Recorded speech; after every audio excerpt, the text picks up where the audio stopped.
Hi hello friends, இன்றைக்கி நம்ம என்ன வீடியோ பார்க்க போகிறோன்னா சக்கை கூட்டு வைக்கிறதான் பார்க்க போகிறோம்.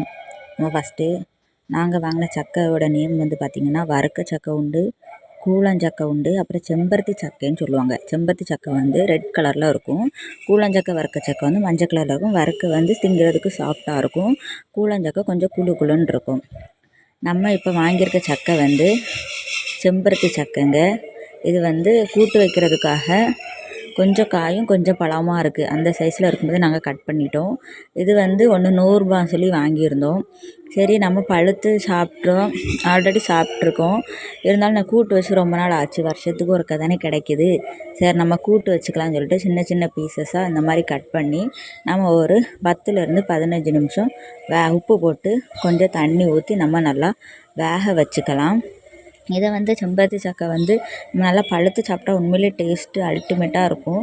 இருந்தாலும் கூட்டு வச்சுட்டிங்கன்னு ஒரு ஆசை. அதனால் அம்மாவும் தேங்காய் அரைச்சி மஞ்சள் பொடி, ஜீரகம், வெள்ளைக்கூடு, பச்சை மிளகு, கறிவேப்பிலை இவ்வளோ போட்டு நம்ம வந்து மிக்சியில் வந்து நல்லா அரைச்சி எடுத்துக்கணும். ஃபஸ்ட்டு நம்ம நல்ல மிளகு மணத்துக்காக போடுறோம், ஆப்ஷன் தான், வேணால் போட்டுக்கோங்க, இல்லைன்னா இருக்கட்டும். நம்ம வந்து இந்த சைடு மக்கள்லாம் அதிகமாக யூஸ் பண்ண மாட்டாங்க இந்த மாதிரி கூட்டெல்லாம். நம்ம கேரளா சைடில் போனீங்கன்னா ஃபுல்லாகவே சக்கை வத்தல் இல்லைன்னா சக்கை கூட்டு இந்த மாதிரி வைப்பாங்க. நம்ம வந்து இன்னொரு கடாய் எடுத்து அதில் தேவையான அளவுக்கு ஆயில் சேர்த்துட்டு உள்ளி அப்புறம் சோப்பு வத்தல் அதையும் நம்ம பிச்சு போட்டு நம்ம ஆல்ரெடி தேங்காய் எல்லாத்தையுமே மிக்சியில் அரைச்சி வச்சுருந்தோம்ல, அதையும் அதுக்கு கூட போட்டு நல்லா வதக்கி எடுத்துக்கலாம். வதக்கி முடித்ததுக்கப்புறம் நம்ம ஆல்ரெடி வேக வச்சுருந்தோம்ல, நம்ம வந்து நல்லா அது வேகக்கூடாது, ஓரளவுக்கு தான் வெந்திருக்கணும். ஏன்னா நம்ம இந்த அரைப்பு கூட போடும்போது கூட கொஞ்சம் வேகும். அதனால் நல்லா வெந்து எடுத்திங்கன்னா நம்ம சோறு குழையும்ல, அதே போல் நல்லா குழஞ்சிருங்க. அதனால் அரை வேக்காட்டில் வேக வச்சு எடுத்துக்கணும். நம்ம இதுக்கு கூட உப்பையும் போட்டு நம்ம ஆல்ரெடி அவிச்சு வச்சுருந்ததை போட்டுக்கலாம். இது வந்து பார்க்க மஞ்சன்னு இருக்கேன்னா லைட்டாக பழுத்த பருவத்தில் இருந்துச்சு, அதனால தான் அப்படி இருக்குது. மற்றபடி இது வந்து செம்பருத்தி சக்கை தான். பழுத்த பருவம் வந்து நான் காணிக்கிறேன், பாதி இருக்குது.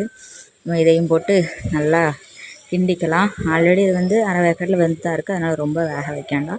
மசாலா கூட லைட்டாக நம்ம இந்த மாதிரி கிண்டி மட்டும் எடுத்துக்கணும். உண்மையிலே நீங்களும் ட்ரை பண்ணி பாருங்கள், உண்மையிலே டேஸ்ட் நல்லாயிருக்கும். சக்கையை வந்து சும்மா சாப்பிட்லாம், அந்த மாதிரி கூட்டு வச்சு திங்கலாம். சக்கை கொட்டை இருக்குல்ல, அதை பொரிக்கலாம், அதையும் கூட்டு வைக்கலாம். அதுக்கப்புறம் இந்த பச்சையாக இருக்கிற அந்த சக்கையை வந்து தனியாக ஸ்லைஸாக நம்ம கட் பண்ணி அதையும் நம்ம எண்ணெயில் போட்டு பொரித்து எடுத்துக்கலாம். நீங்கள் இந்த மாதிரி ட்ரை பண்ணி பாருங்கள். நெக்ஸ்ட் இன்னொரு வீடியோவில் பார்க்கலாம். டாட்டா, பாய்.